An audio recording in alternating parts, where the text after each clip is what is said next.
you all for coming. I'm Gina Duvernay with Gwinnett County Public Library. I'm the Adult Services Manager. The Adult Services team is here, and we could not have done this without everyone. So we have Amy Perry back here, wave, and Miriam Mayer with the pink on. So I just wanted to shout them out for all their hard work. Thank you, thank you.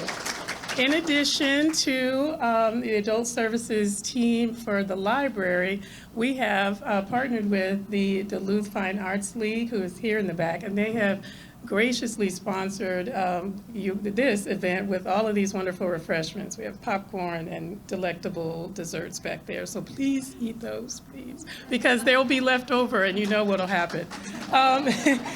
We will have no choice but to take care of them. But April, I would love for you to come up and just say a little bit about the Duluth Fine Arts League before I introduce our authors for the evening.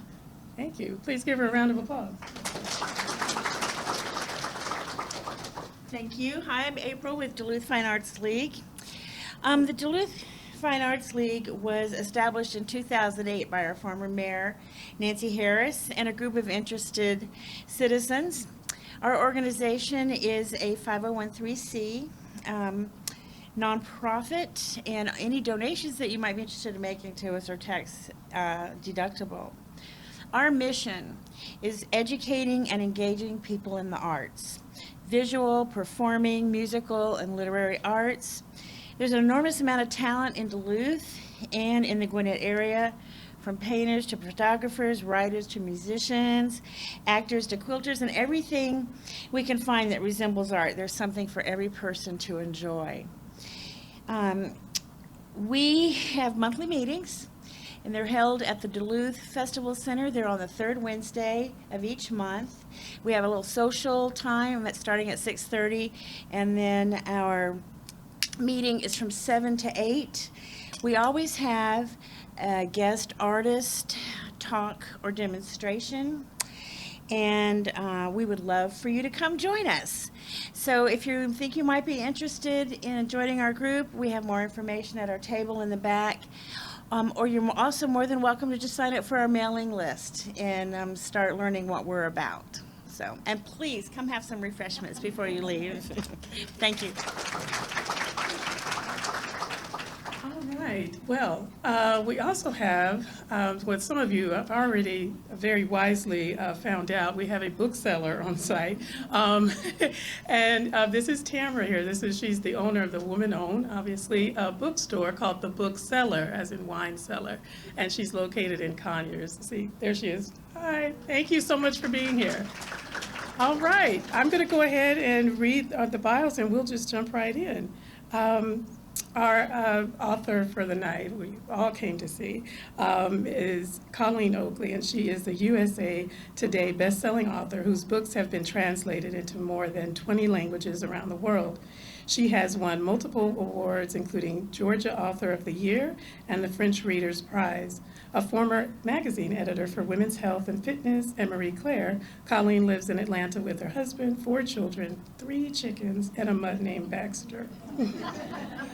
And of course, the other person you came to see moderating this evening's talk is the one and only Mary Kay Andrews, who is the New York Times bestselling author of 30 novels. And after a 14-year career working as a reporter, she left journalism to write fiction. She and her family divide their time between Atlanta and Tybee Island, Georgia, where they cook up new recipes in their 3 restored beach homes. Let's give them a round of applause.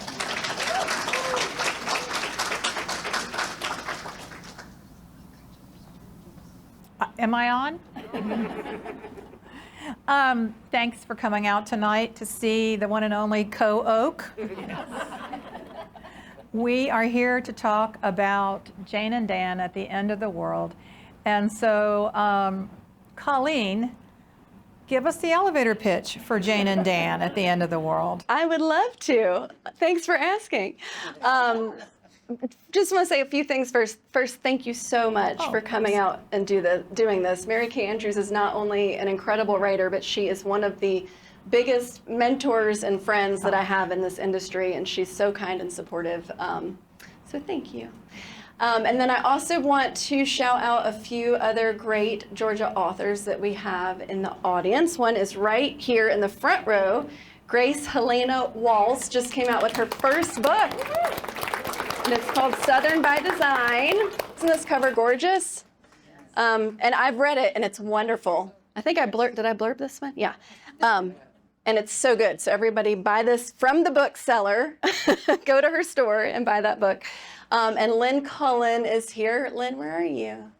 Hi, Lynn. Lynn is an incredible historical fiction writer. The Woman with the Cure is her latest, and that one I read in one night, which is so crazy for historical fiction, but I was just, enraptured by that book. So, yeah, do we have any other authors that I have missed in the audience? Okay.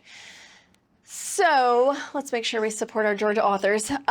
Jane and Dan at the End of the World is about a married couple named Jane and Dan. They have been married for 19 years. Jane is not quite sure they're going to make it to 20. And they go to this very fancy, luxurious restaurant to celebrate their anniversary that they really can't afford.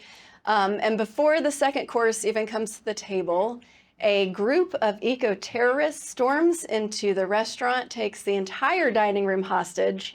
And my little pitch line is, if Jane and Dan can survive this, maybe they can survive anything, even marriage.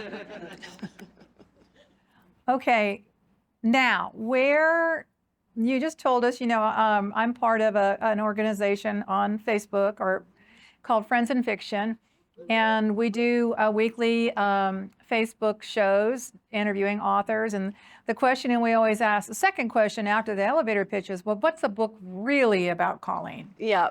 So I think for me, this book is about marriage and parenting at midlife and all of the trials and tribulations that come along with that. On the micro level, that's what it's about. And then on the macro level, of course, I've thrown in some climate change and a little bit of eat the rich and all these other kind of big macro world issues that I think about. And you get to wash it all down with a barrel of laughs and fun, because even though it's about terrorism, it is funny. I did try to pitch that to my editor and my marketing team. I said, what if we called it a funny book about terrorism? And it was just kind of crickets on the phone call. It's like making cannibalism hilarious. It's hard to do. Yeah. Hard to pull off. Yeah. Okay, tell us about Jane, because you do women characters so well. Thank you. Yeah, Jane. So the other important thing to know, which I'm sure we'll get into, is Jane is an author. She's a failed author. So she wrote one book 6 years earlier, and it sold less than 500 copies. And even though I have fortunately sold more than 500 copies of my books, from being in this industry for so long, that publishing is a real up and down roller coaster of an industry. And so I'm very familiar with the lows of the industry as well as the highs. And so it was very easy to write Jane's feelings about her career and where she is. And then, of course, I am a married mother of 4 kids, and she's a married mother of 2 teenagers. And so it was easy to kind of capture the monotony that can sometimes bring when you're at that stage of life. Was it important for Jane to feel like a failure?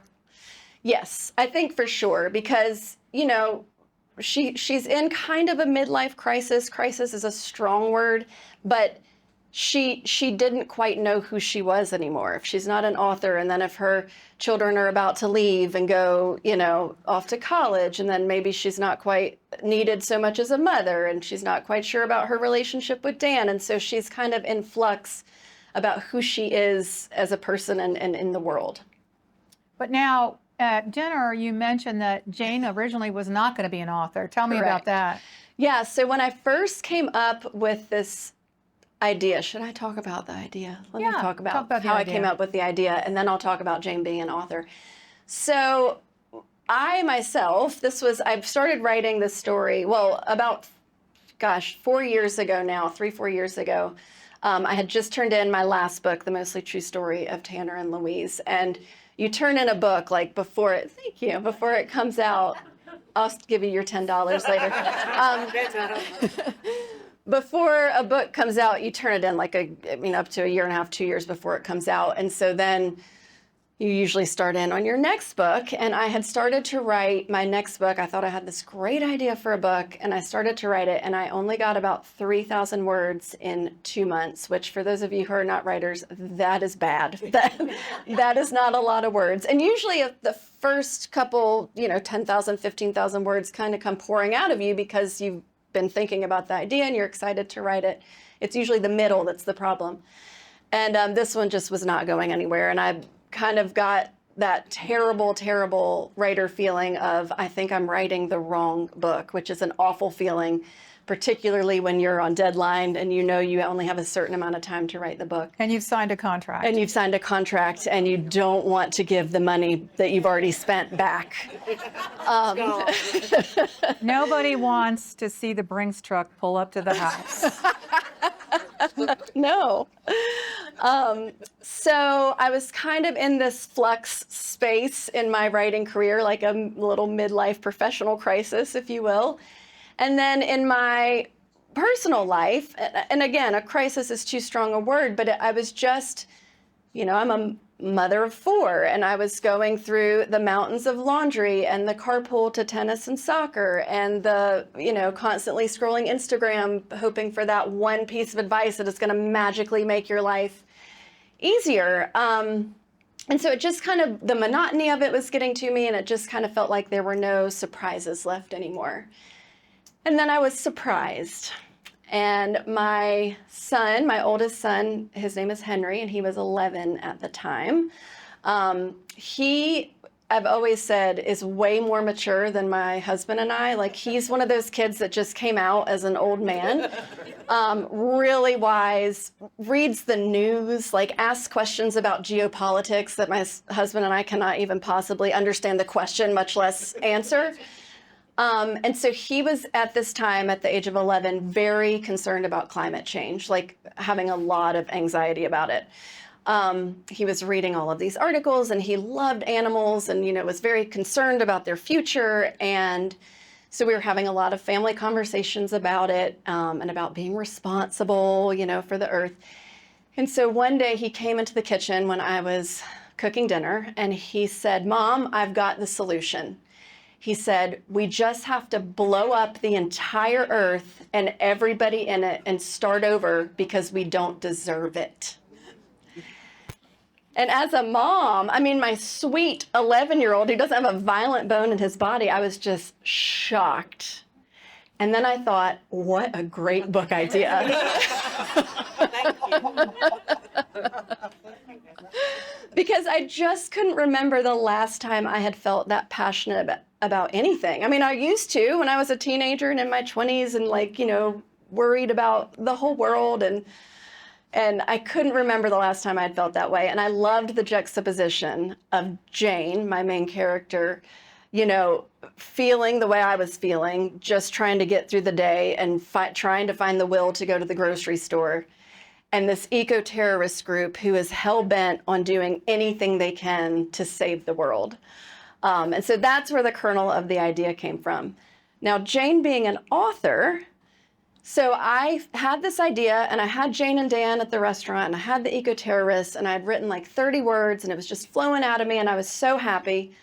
And I sent it to my agent, because remember, this was a new book idea. My editor didn't even know what I was writing. Like, I was just kind of just writing.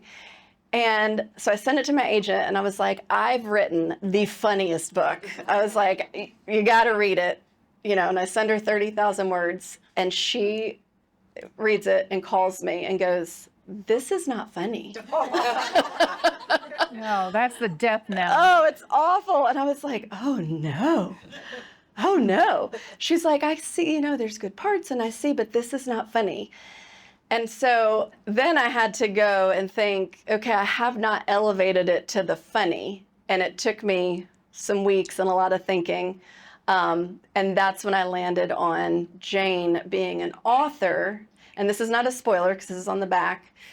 And her failed book that she wrote 6 years earlier that sold less than 500 copies, as the eco-terrorist group is taking over the restaurant, she starts to notice some weird similarities between what they're doing and what the group in her failed book that she wrote 6 years earlier did.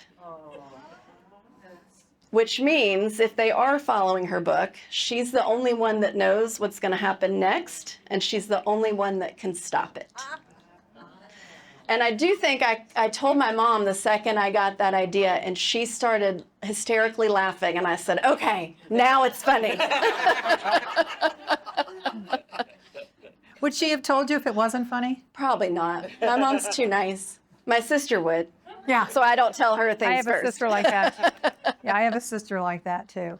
Talk to us about midlife marriage and the way you depict it in this book. There's some moments of tenderness, and then there's some moments of every woman who's ever been down the line in a marriage goes, yeah. I remember looking at him and thinking, we're not going to make it. Not going to make it. Yeah, so it was really important to me. I mean, I love a romance. I love, a good love story. But most of the love stories that we get are like that really passionate, like beginning and the meet cute and like this huge obstacle they have to overcome and then ride off into the sunset together. And maybe it's because I'm 44, but I'm just so much more interested in the when you're 15, 20 years down the line. And When you're in the trenches. In the trenches and what that love story looks like. And I always joke, every book needs conflict. And what more conflict are you going to find than two people in their 40s going through their own midlife crises and they're married to each other? So I didn't have to do a lot of research to make this marriage seem real. We call that mining reality. Yes, absolutely. But there's so many sweet moments, like when the terrorists first come in and I didn't say that right. It's so touching.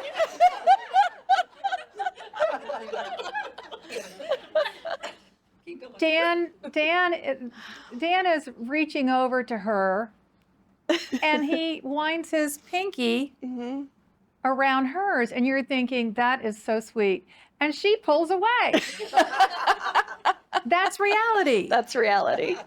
In a romance, it would have been, electrical currents flowing from one to the other, and their true love would have immediately conquered all. conquered all. But in reality-based fiction, Yep. Absolutely. And you might see some things that remind you of your husband or your wife. I'm glad to see so many gentlemen here. Thank you for coming. Were you dragged by your wives?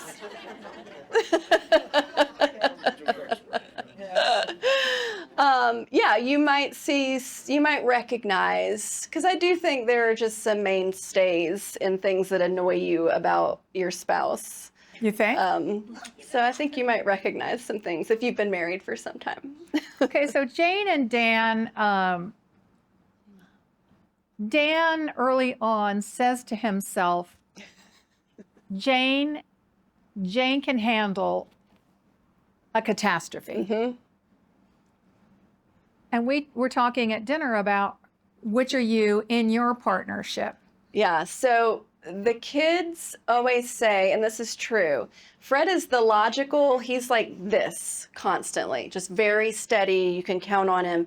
And I'm like this, like constantly. And does let me ask you this. Yeah. Are you, according to him, overreacting? Oh, yes, about everything. Not just me. About everything. Yeah. But I actually think that he's reacting on the inside and he just doesn't want anybody to see it. He's like very good about remaining calm. But I will say, I do think in a catastrophe, if we were at a restaurant and an eco-terrorist group came in, I do think I would surprise him about how wonderfully I would handle it, because like when something has happened to the kids, I go into this mode, you know, like Everett cut his foot on a glass one time and like blood was everywhere. And normally that would make me freak out, but I just went into this mode. Like things have to get done. So I don't know. He says that I would fall apart, but I think that I would maybe handle it okay. I'm way calmer. I'm way calmer in a Yeah, when you have crisis. to be, right? Yeah. Well, if you're a mom, you Mom mode, yeah. you go into mom mode. My husband's first reaction to everything is, it's not that bad. Because he used to coach sports. And so I don't care if my son's head had been lopped off, my husband's reaction would have been play hurt. Does Fred say that too? Oh yeah, play through hurt. it. Yes. Play hurt. Yes. Just play through. And where moms go, okay, I don't know that it's a concussion. I think we can get through this next inning. Then maybe Right. I'll make sure we have snacks. Yes. The car's gassed. Yeah. Yep, for sure. But so Jane is equipped to handle. Yeah, I think so. Eco-terrorists. Yeah, well, especially when she starts to think that they're following her book, then she might have a thing or two up her sleeve. What else was I'm trying to remember what else I was going to ask. What did we talk about me asking you about at dinner? Oh, the research. I do have a good research story. Oh, yeah. yes, because if you follow, I hope you follow Colleen on social media.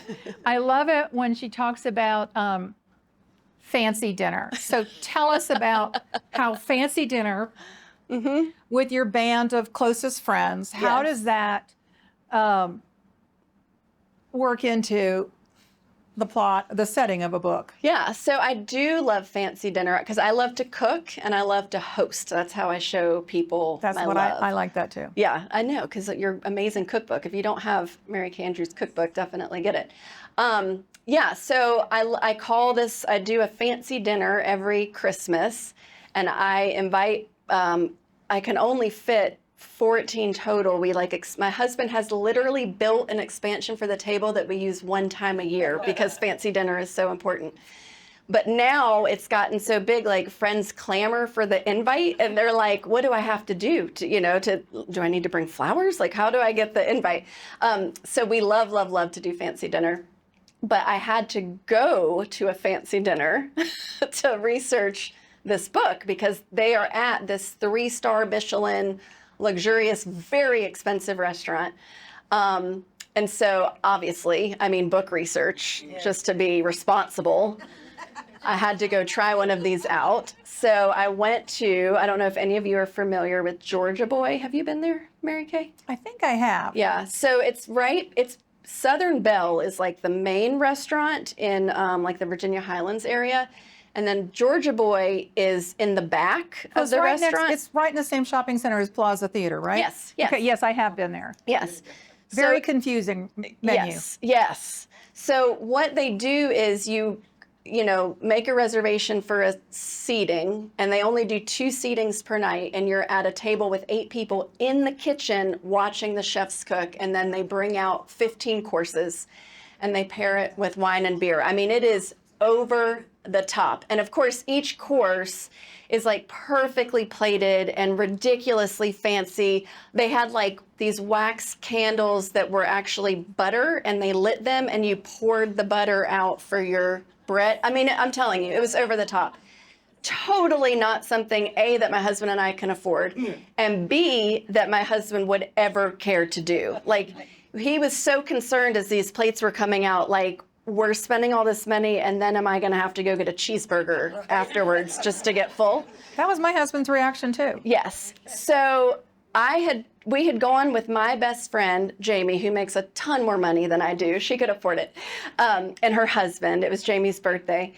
And so it's the 4 of us and then 4 strangers at this table going through, I mean, it was probably 3 hours, right? Like, it's this very long experience. And I knew about how much it was going to be because I had done the research ahead of time. But of course, I did not tell Fred because he would not have even shown up. And so when the check comes to the table, like, I immediately grab it because Fred probably would have made a scene in the restaurant. And then Jamie got her check for her and Drew. And she looks at it and she looks up at the waitress and she goes, "Oh, no, I'm not paying for the whole table."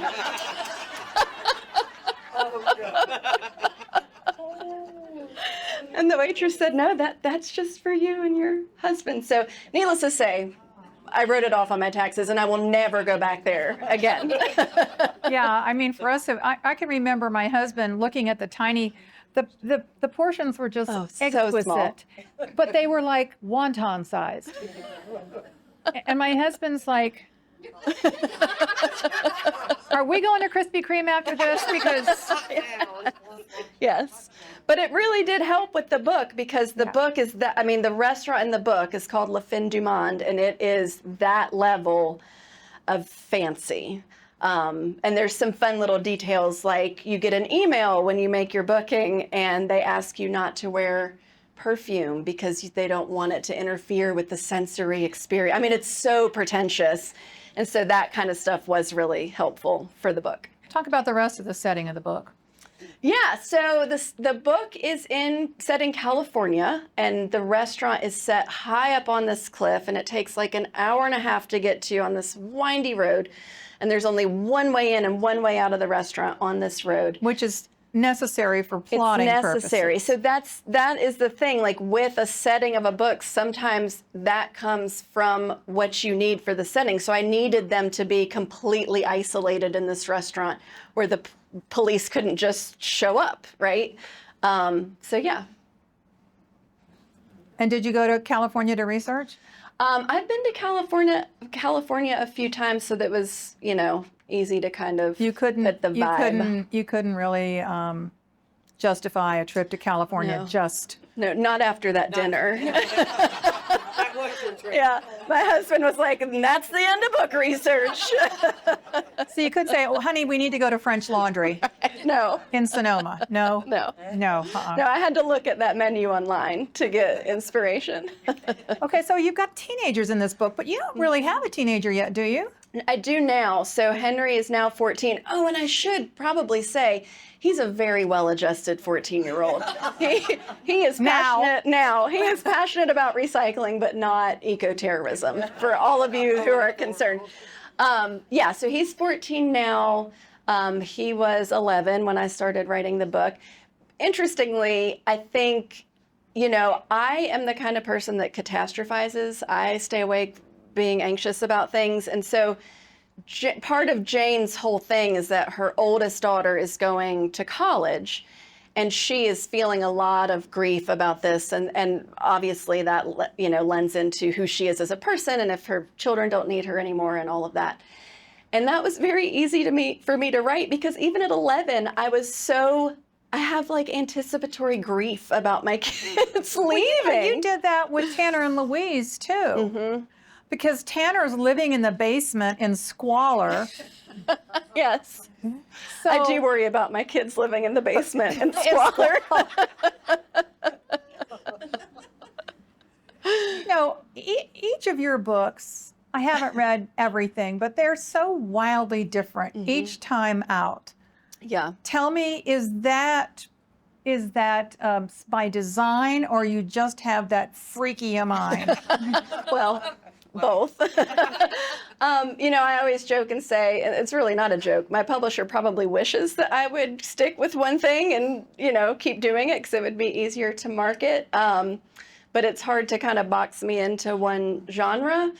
But yeah, the way I approach it is, when I get a book idea, if it feels so challenging and so kind of outlandish that it would be very hard to ground it and make it real, that excites me. And then when I'm halfway through it, I'm just really mad at myself that I did that, because it's always very challenging. But that's what kind of gets me going and wakes me up in the morning, is to see if I can tackle this challenge and make it what I think it could be. And see, that terrifies me. Have you ever abandoned a book midship? Well, midstream? I abandoned that one, but I wouldn't say 3,000 words. Yeah, other than that, no. I think because generally, aside from this book, I've been thinking about the idea for so long, Right. 6 months to a year before I ever sit down to start writing, that it's, I have enough that keeps me going on it. I don't have it all figured out, but I have enough. Right. Yeah. What else was I going to ask you, Colleen? I had notes on a piece of paper that are in the other room now. Should we go to just seeing what time it is? Oh, I did bring a yes. fun little slideshow. Yes, Colleen has audiovisual aids, so she wants extra credit for that on her report card. Yes, yes. On my Yelp review. Yes. Well, let's wait and see how it goes. I don't know. Well, you should preface that by talking about a little bit about the publishing, the way that the publishing world works, and the build-up once you have the book in, how that happens. Yeah, so once you turn your book in, then they start so early on the marketing and the publicity and how we're going to pitch this book to people, and sending it out to all the early bookstagrammers and the magazines and everything. But a main component of that is coming up with the cover, which is always interesting. It's always challenging. Okay, so this book in particular, thank you, and I just pushed to the, okay. This book in particular, I am so thrilled with the final cover, but it took us quite a while to get there, and I thought it would be fun. Every time I give a talk, somebody asks about the cover process, so I thought it would be fun to show you a few covers we went through that were abandoned until we got to this one. But first, Mary Kay doesn't know this. We did a little photo shoot together, and she probably doesn't remember, and I brought a picture of it. Is this our day on the road? Well.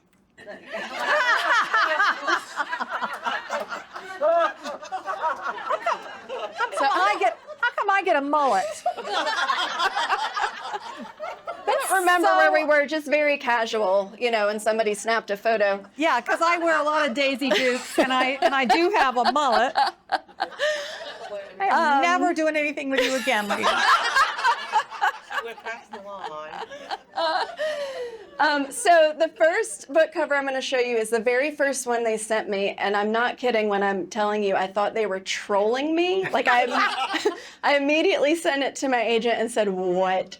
I mean, I said a curse word, but I was like, "What is this?" Oh, sorry. Okay. So this was the very first cover they sent me. When I sent it to my mom, she said, "Are they on a cruise ship?" I said, "I have no idea."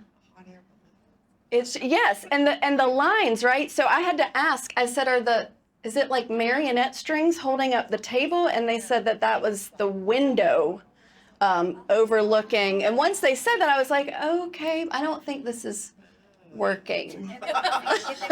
Plus Right? the bundle of dynamite with a novel written across it in barely legible type. Yes. So you can see how we thought maybe this was not the best cover. So then they went back to the drawing board. My Yelp review is going to be really low. Oh no! Oh no, I just spoiled the whole thing.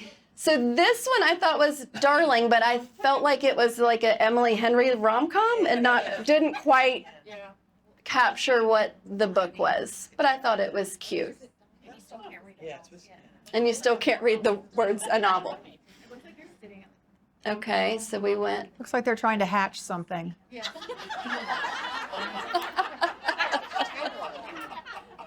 This is really giving me fits. There we go. This one I called Jane and Dan in Space. Right? It looks like Joe and the Volcano, but different. Yes, yes. I don't even know. I mean, there was no explanation given when this one was sent to me. It was just sent to me, and I thought, okay. And then this final one, I did not put all 11 on here. But this final one, so I still did not like it. But I did love the title, obviously. I thought the colors and how it popped. And then everything else, I was like, I don't like anything else, but I love the title. But it's muddy looking. Yes. And it doesn't look like California. I was like, you know they're in California. Yeah, it looks like a mudslide. Right. Yeah, no. Right. So, and then we finally got to the cover. Yay! So that's a little behind the scenes of how the cover process works. It's not great, as you can see. It's tough. I think it was like 3 months total for us to get Yeah, to this. and sometimes authors contractually have cover approval, Yes. and sometimes you don't. Yeah, I don't have it contractually, but they did care, which was nice. Right. I have certainly been in situations where I was like, I don't like that. And they were like, oh, thank you for your opinion. Yeah. That's and so cute that you have an Yeah, opinion. yeah. That's adorable. So because I knew I was going to talk about my cover, I asked Mary Kay I said, surely, I mean, her covers are always so beautiful. I was like, surely you have a bad cover somewhere. And she said, I do. And she sent it to me, and I laughed for about 5 minutes. Because not only is it a bad cover, but this one actually went on the book, right? Oh, yeah. Yeah. Do you want to talk about it a little bit, or do you want me to pull it up first? The second Callahan Garrity mystery I wrote was To Live and Die in Dixie. Mm-hmm. And it's about a man, and he collects. He's an antique dealer, and he specializes in Civil War artifacts and memorabilia, and so the hardback cover didn't suck, but the paperback. You ready? This was the mass market paperback. You know, mass markets are the little drugstore sized books. See if I can get it. Okay. So there's a couple things you need to know about this book. First of all, the bust of Robert E. Lee. You can tell that these are, the art director was, a Yankee. Because as it turns out, I was told on good authority, Robert E. Lee is wearing the wrong hat. That is not a Confederate hat that he's wearing. And so if you care about authenticity, forget about the muddy colors, the one-eyed Siamese cat. Now, sometimes the art director, the people doing your cover art, most of the time they haven't read the book. They might have seen a synopsis, or they may have seen the jacket copy. They knew there was a Siamese cat. His name is Ping Pong in the book. Callahan lives with her mother, Edna, in Midtown Atlanta, in Candler Park, actually. And this cat comes around, a one-eyed Siamese cat, and she names it Ping Pong. It won't go away. I don't like cats. My best friend had a Siamese cat. And so you need to know that in a mystery, bad things have to happen. And Callahan needed to know that the bad guys were willing to do something really awful. And so the bad guys kill this cat, thinking it's hers, that it's her pet, and they splay it on the front of her pink van. And this was only my second book, okay? I did not know that the one rule, the unbreakable rule in writing mysteries is you never harm a cat. Because so many, I mean, there are a whole mystery series based on cats. Cats speak, cats reason, they solve mysteries. No one told me that. No one told me that you can't kill a cat in a mystery. And then put it on the cover. They put it on, not only did they put it on the cover, and I went to a mystery bookstore. I think it was it's long gone. It was in Maryland somewhere. And a woman came in the store, and the bookstore owner came to me and was very apologetic and said, this fan wants you to sign her book, but she's deeply offended. So I said, she's buying the book, I don't care. She turned to the page. She said, turn to that page where that cat dies. And I did. And she said, I want you to circle the page so I don't ever read it again. Because I need a trigger warning. So that happened. And then after that, I had gone to a mystery conference. There still is, it's a big mystery conference every year in Bethesda, Maryland. It's called Malice Domestic.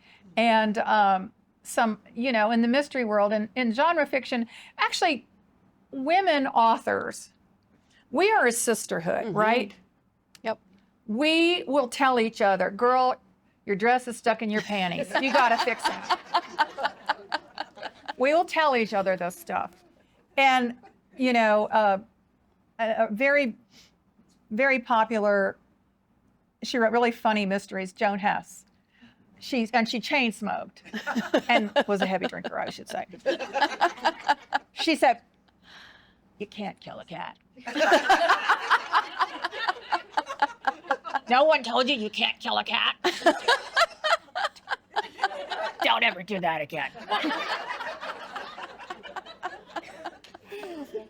So, needless to say, and right after that, I wrote a mystery, a Callahan mystery, and the bad guys, and they're very bad guys, they drive through a public housing complex, and I think it must have been, the one that was on, was downtown on my way to work at the paper. It wasn't Perry Homes, it was another one. And the bad guys shoot this house up, and there is a baby, a toddler, in a swing, those wind-up swings, and they kill this baby. This totally innocent baby. No one ever said a word. How could you kill a baby? How could you do that? But You killed the cat. a one-eyed Siamese cat. Yes, I didn't, as I had to explain over and over. You did not kill the No, cat. and how in a Yes. book, bad things have to happen because nobody cares if only nice things happen. Mm-hmm. Something bad has to happen, and so you have to keep raising the stakes, even in a rom-com. Yep. Yeah. Well, so fortunately, they did redo all Yes. yours. So, and I do have the wonderful cover. Yes. Very good. Which is great. Yeah. That's a Mary Kay Andrews book. I don't know what the other one was. Well, that was before I was Mary Kay. That was when Right. I was still Kathy, and you notice there's not a cat splayed on the front of that pink. Of that pink van. So do you want to talk a little bit more, or do you want to open it up to Do you guys Q&A? have questions? Should we answer questions? Questions? I did an interview of. Oh, we have a question over here. Yeah. What was the profession prior to being an author? It's funny. Mary Kay was asking me that at dinner, and I was trying to remember. I think I had her at one point in some marketing. Maybe one time like a dental assistant. Like it was kind of all over the place because I hadn't cemented her yet. And then when she was an author, it all fell into place. You didn't know what she cared about I didn't know what she cared about. besides her family. Besides her family. Yep, absolutely. Because that's, one of the challenges of writing a character is sometimes, for me, lots of times I learn it as I go along. Yep. I'm not a great pre-plotter. Things just kind of evolve as I'm unpeeling the layers of my character. And for me, it helps. But I just changed a character in the book I'm working on now. I had her as an English professor. And then I was like, okay, she's been writing a book in secret. And then it was like, oh, okay. Yep, that's what she cares about. Well, among other things. Yeah. Yes. How did you come up with the names Jane and Dan? I knew I wanted them to be simple names, kind of like the Dick and Jane series, just like to show that these are just regular people. These are your Jane and Dan, And then when I came up with the title, I just liked the way it all fit together in the title. But that's really, I just wanted them to have very basic names just so they felt like people that off the street, your friends. And it doesn't hurt that it's a callback to Tanner and Louise, right? That's true. Yep. Yes, Dawn. So, you guys are gonna have to fight it out. Who wants to ask the question? How does your son, Henry, how does he feel that we used his idea? Oh, he loves it. He's so happy. And I wrote an article about it for Scary Mommy, and I was like, you're going to be on the interwebs. And he was like, okay. He was just so supportive. And so he really is sweet, guys. He's not a terrorist. He hasn't demanded any royalties or Not like. yet. I'm sure that's coming, but not yet. Yeah. When I I can remember when I got my first contract as Mary Kay Andrews, somebody wrote about it in the AJC, and that I was assuming a new identity and all of this, and that I was going to write a bigger book. And my son came home from school and he goes, I think you could have mentioned to us that you're changing our name. I said, what do you mean? He goes, you're going to be Mary Kay Andrews? And I'm like, I didn't know I had to ask your permission. And he's like, well, I think you should have asked us. And I finally worked it out that in his mind, the whole family's name was going to be changed, and he was going to be Andy Andrews. Or Andrew Andrews. That's amazing. And the other thing he said was, he had a friend that was a couple years older, and he said, Zach said that this is a big contract and you're making a lot of money. And he said, dude, you're rich. Your mom should buy you an Xbox. So Henry has not demanded an Xbox. Did you buy him an Xbox? Hell no.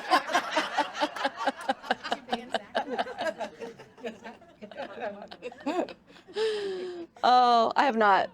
He's not demanded money, and nor would I give it to him. So You got to pay for that dinner. that's right. Dawn, what was your question? This book has an amazing twist in it. At what point did you know from starting the book that you were going to have that twist in it, or did that kind of come to you through the book? It was as soon as I knew Jane was an author, it was like everything else fell into place, including the very big twist that you have to buy the book to find out what it is. It's very big. It's very good.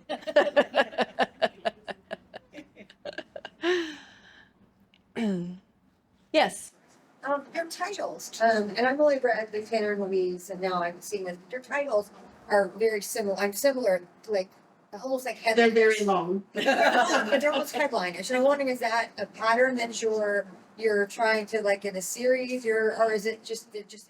No, it just happens. And I really think it's from my journalism days because, like Mary Kay, I was a journalist for magazines. And so I wrote a lot of headlines. I think in that way. And titles can be really hard for some authors. But for me, it's one of the very first things I come up with because it must be a journalism thing because it's like that succinctly is the book. And it becomes like this North Star. And it also makes the book feel like a real book. Like, I don't know that I could ever write a book with just like title on the title page because it wouldn't feel right. Yeah, that's a control issue for me. My editor has very strong opinions about titles. So a couple of times she has come up with the idea and I've had to say, yeah, that doesn't suck. Yeah, that's good. And then other times, I've had to sort of stand my ground and say that is just not going to work. Right. But, I think part of journalism, back in the day, journalism training is when I was writing a newspaper article, I would write head suggestions at the top of my copy. One, because that gave me a point to write to, right? Right. And the other, because I wanted the copy desk, no, do not, this is what this story is about. Right. Do not. And I see headlines, I don't know about you, but when you see those news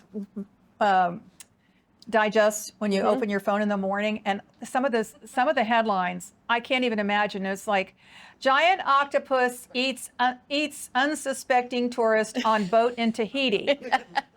I can't even imagine trying to, back in the day. Right. It was it had to be succinct, Yep. and you had to think about the type size. Yep.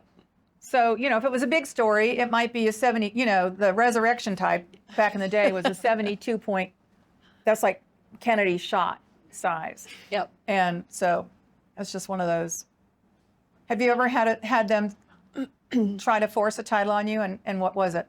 The only book that I've ever had to change the title was my very first book, which is now currently Before I Go.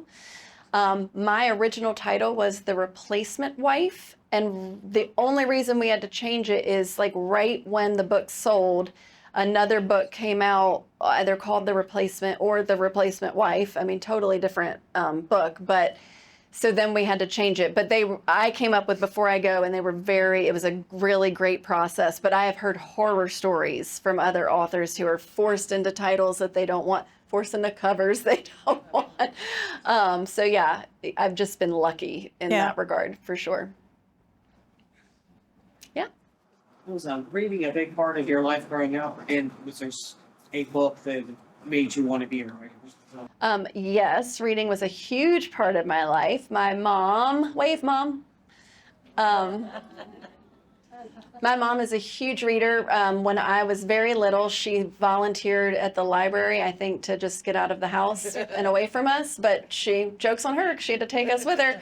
And she would like just throw me in the children's section. I would spend hours in there. We had reading time every single night before bed, which I honestly thought was a universal thing, like brushing your teeth. And on my first sleepover, I took a stack of books. And when it was time to get in bed, I pull out my book. And my friend was like, "What are you doing?" And I was like, "It's reading time." So yeah, huge part of my life. My mom teaches adult literacy. That's been her career. What was the second part of the question? Was there a book specifically that made Oh, you I mean, so many, like the Mixed Up Files of Mrs. Basil I E. love Frank. Greatest book, right? Such a good book. And then I was super into all the Babysitters Club and all the Sweet Valley Twins and then Sweet Valley High. Just so many. Lois Lowry. Like I loved reading. And I interviewed always, Ann Martin. You did? Ann Oh Martin my that wrote gosh. she originally wrote the Babysitter Club birthday Yes. books. I went to New York to interview her, and she lived in a dorm building in a very fancy neighborhood. And she said, when you get to when you get into the lobby, tell the doorman you've come to see. I don't remember the name of her cat. Because so many Babysitter Club fans would show up, they would figure out where she lived, that they Wow. finally had to say, you have to say, Mrs. Tiggywinkle or whatever. You had to ask for Mrs. Tiggywinkle. Wow. That's famous. Wow, that's famous. I mean, we understand. The fans are stalking us constantly. She goes by Mary Kate. That's right. You had to change your name. I know, I keep hoping for groupies because I had a name all picked out for my groupie's name. Do you want to know who I they are? do, yes. Androids. Because Nora Roberts has this huge fan following, and hers are Noraholics. Yes. And so in my fantasy life, where I'm riding around in a limo. Well, we're going to make this happen. With a I'm the one-eyed first official Siamese. android, by the way. That's right. Let's manifest Let's that. I'm manifest. riding around in a black stretch limo with leopard skin seats. It's out in the parking lot. And right.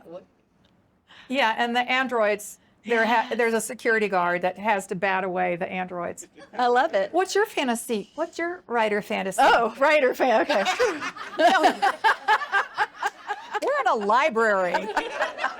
Calm down. Woo. Oh, She's way younger than me. my writer fantasy is that I am. The wildest one. Come on. Yeah, I mean, I have so many, but that I'm just so big, like Taylor Jenkins Reid big, and I did get to see her this week, which was so fun. She is so big that she got off social media, and it still goes on without her. Like, she has that many followers, and she has a whole team that does her social media. And then she also, for her book tour, she was like, I think I'm just going to do 4 stops. And I was like, who gets to say that? So she's just I don't know, on this whole other level. She's on a different plane. Yeah. So, and I'll take the real fantasy is the money. I'll take the money. Yeah. It's going to cost that to put them in college. Of your 4 kids, are anybody showing proclivity to write? Yes. So they all love to read and love to write. They all have written books at different stages. My youngest son, Everett, right now is in his huge writing book stage. But my favorite story is my oldest, Henry. I think it was Henry. It all kind of blurs together. If you have 4 kids, you never remember who did what. But I believe he was in this book writing phase. He was 6. And so he was writing books, and then he'd write another one. And it's like every day he had a new book to show us. And he goes, Mom, I just don't understand why it takes you so long to write a book. I wrote 6 last week. And I was like, oh, thank you.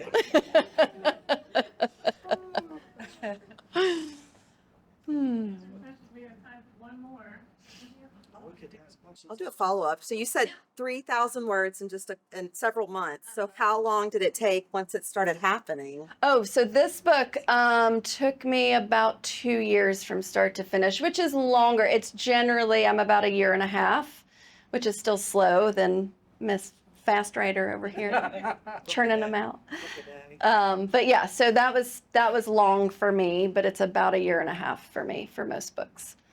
And then follow-up, can you tell us what you're working on now, or no? Is that quiet? Yeah, I mean, I can't say too much about it, but I'm actually working on 2 things. I know. One is a holiday rom-com, which I'm very excited about. And then the other one is an epic love story set over 50 years. Thank you. Yeah, absolutely. Yes. How do you think AI is going to affect writing? Do you think AI is going to be able to just write a book? Well, it already can. It already can, for sure. I think, because I catastrophize, I think worse than it writing a book, it's going to take over the entire world and we're not going to be needed anymore. But yeah, I don't know. It's interesting. On my optimistic days, I think of it like, oh, it's a good tool. It helps people write emails, and it can be a great research tool. I've used it for research. I've used it to help generate names, where I used to go to like a baby name website. It's very good at generating names, and you can pick from like a list of 20, and that's really kind of fun. So I've found ways to use it to make it work.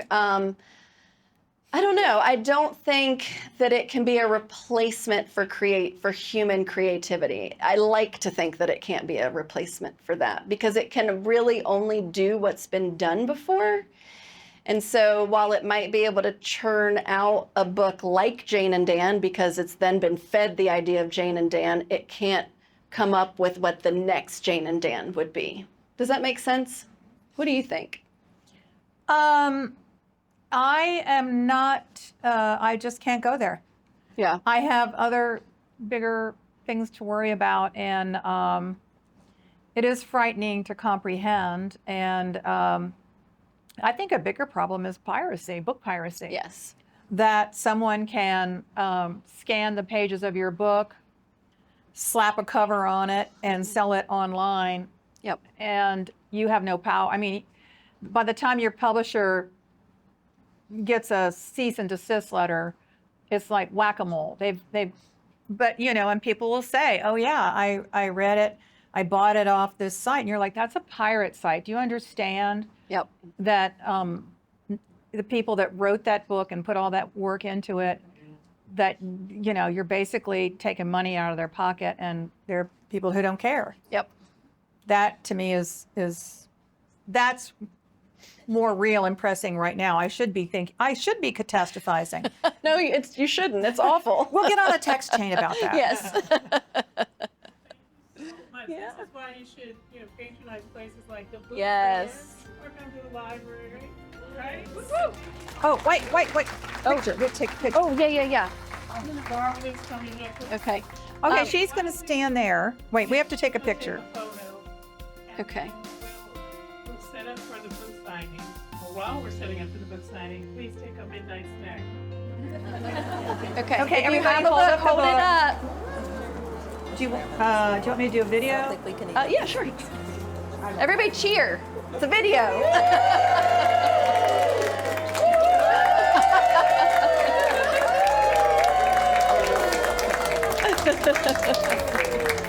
Colleen, do a little jump.